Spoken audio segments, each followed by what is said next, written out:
Deus, que frio que me dá o encontro desse olhar. Mas se a luz dos olhos teus resiste aos olhos meus só pra me provocar, meu amor, juro por Deus, me sinto incendiar.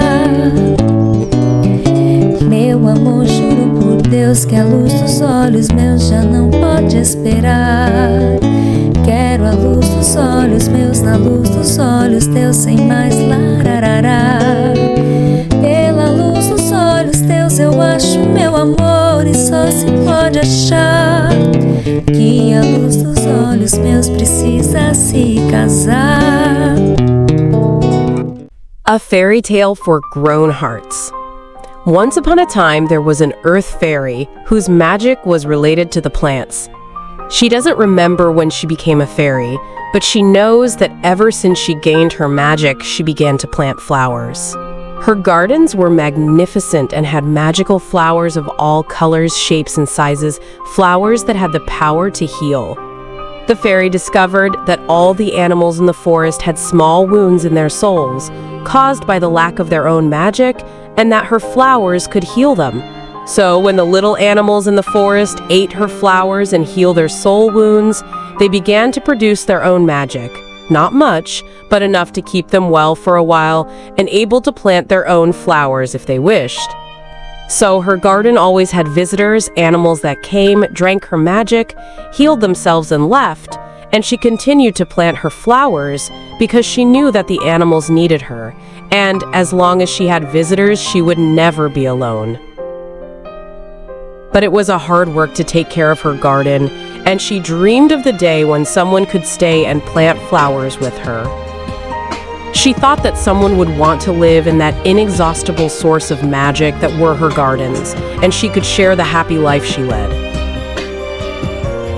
And she would no longer feel sad when her companions left after they were satisfied, and the fairy would not feel lonely and unprotected at night. So every day she began to pick some of her flowers, making a beautiful bouquet, and went to the road to offer them to those who passed by. She promised that her magic flowers could feed and heal, and in exchange, she asked for the promise that the visitor would not leave her when he was satisfied, but stay and plant with her. The first one who wanted to stay was a bear. He was a large animal and needed a lot of flowers to eat, so she started planting each day more and more, so that he would always be strong and healthy. And because he was so large, he could protect her and her garden at night and keep her warm. But she still took care of the garden alone and had to plant too many flowers every day to satisfy the bear, who was never happy enough. He would also get very angry when she offered flowers to other animals in need, because the flowers were his and his alone. So one day, the bear decided that he would eat all the flowers he could every time and destroy the rest of the garden, so that no one else could have the fairy's magic besides him. But then, there were no flowers left for her to feed herself, and watching her beautiful garden destroyed, she realized that she needed to send the bear away. The fairy rebuilt her garden and went back to the road, because her dream of sharing her flowers was still alive. One day, she met the fox. Very lively and talkative, the fox readily agreed to stay in her garden. In addition to his willingness to stay, the fox had gone through many thorns, and his soul had as many wounds as possible that needed to heal, so he would certainly value her wonderful garden.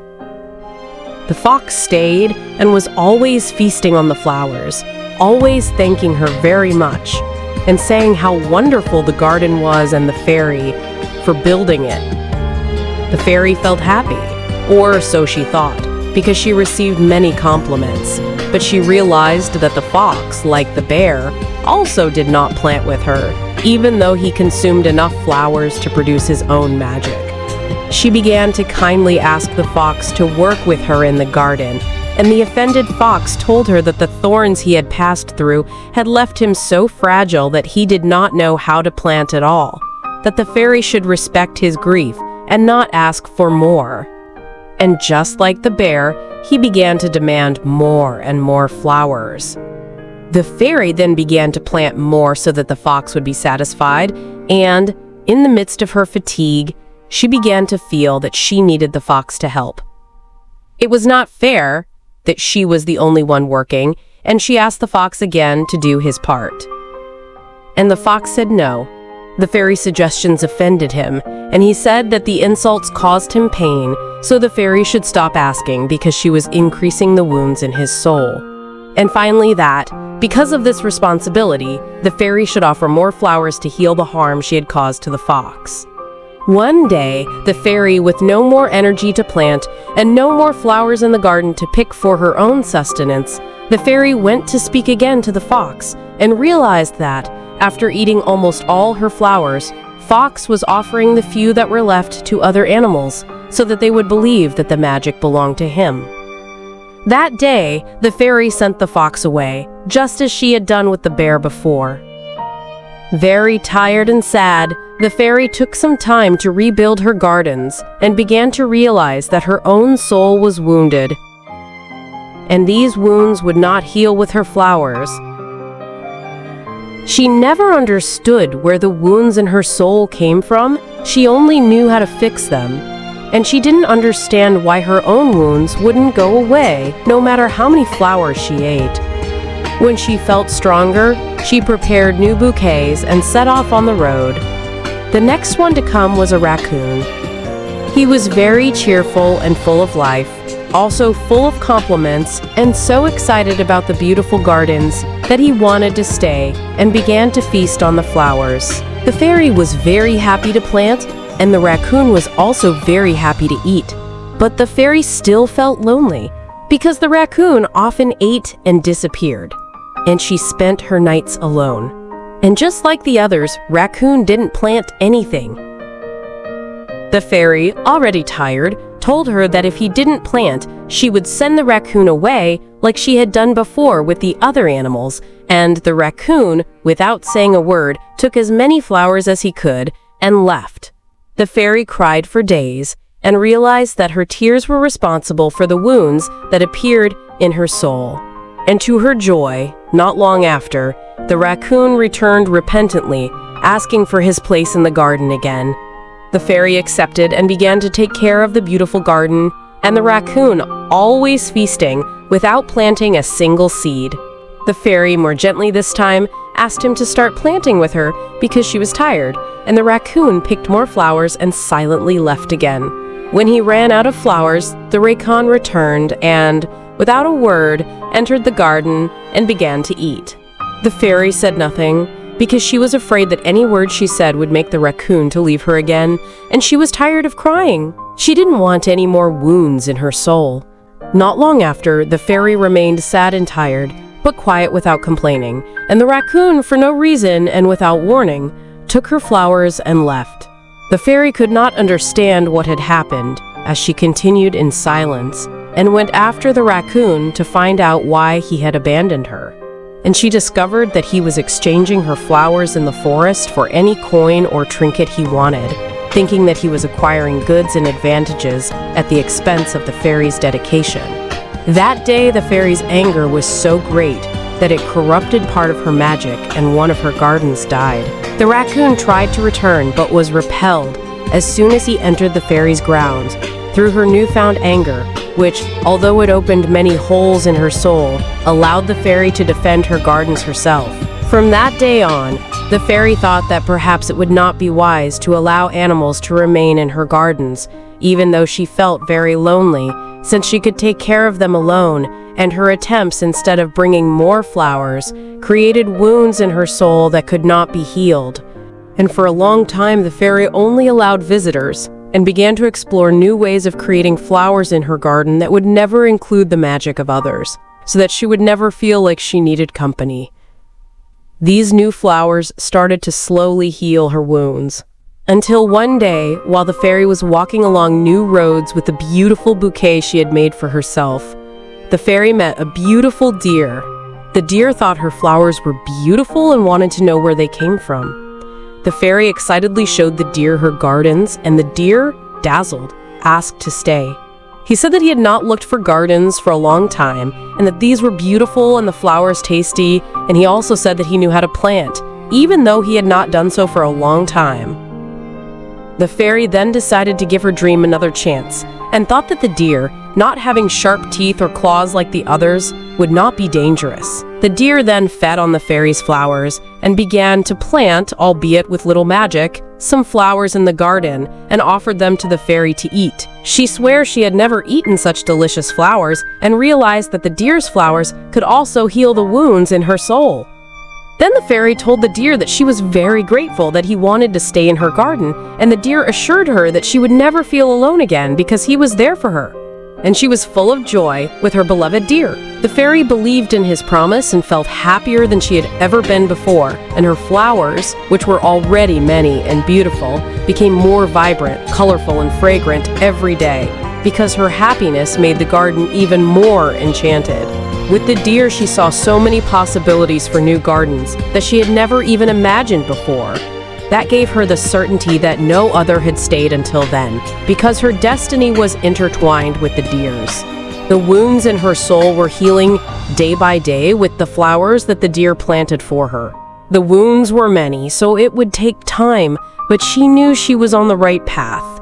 But one day she noticed that the deer wasn't acting like himself, and concerned she asked what was happening. And without reason or explanation, the deer told her that he was leaving.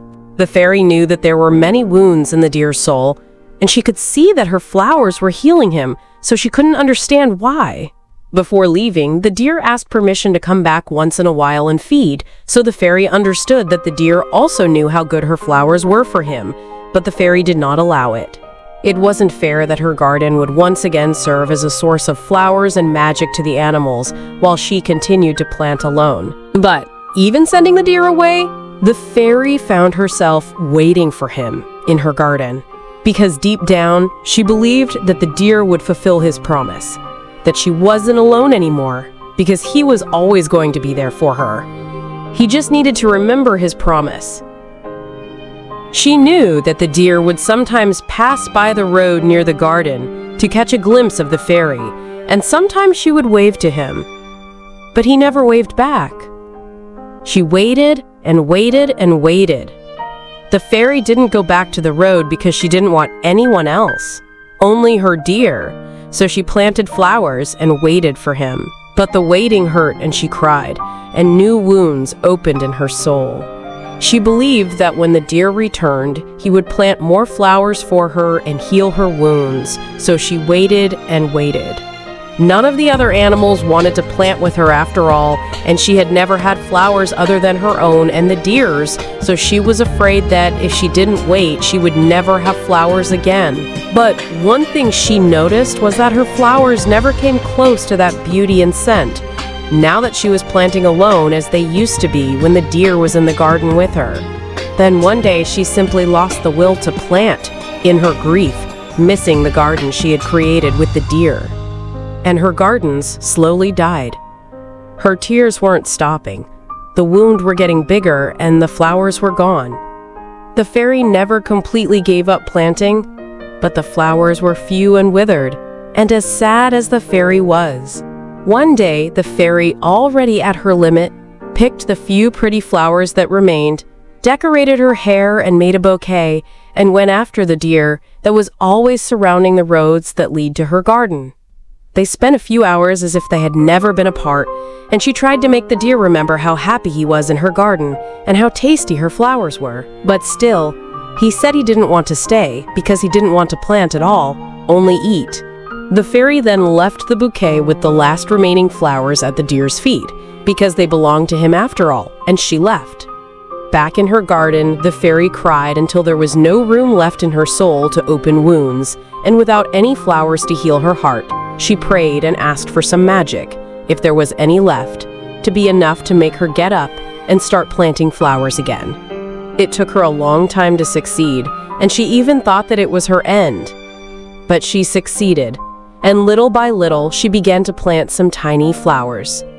When she could make a bouquet, she crawled out onto the road and waited. She decided that she would offer a place in her garden to other deer besides her own, but she realized that she had no desire to take anyone to her garden anymore. A few accompanied her, they got their fill of her now rare flowers and left, as deer do. But she didn't care, because she didn't care about anything anymore. That day, the fairy discovered what it was like to lose the power to dream. Her deer had been away for a long time and didn't want to come back, and with him went her hope and consequently her magic, at least for now. The dream she had of sharing her garden was dead, and she no longer felt like offering her flowers to anyone. She never stopped missing the wonderful gardens she made, but she couldn't figure out how to make them again. What matters is that she, as a fairy, will always be able to find a way to produce her own magic. And because she is strong, she can rebuild her gardens as many times as necessary, even if it takes a long time. In her reflections, the fairy forgave the bear, the fox, and the raccoon for having caused so many wounds in her soul. As for the deer, she forgave him for not keeping his promise and leaving, and she held no grudge against any of them. The fairy also forgave herself for having exhausted her resources to such an extent that she almost forgot who she is. She did not choose to go through what she went through and understood that things are as they should be. But the fairy knows that she could have protected herself and taken better care of her garden. The only hope that remains is that one day she will find another fairy like her that will know exactly how fairies do with their precious gardens.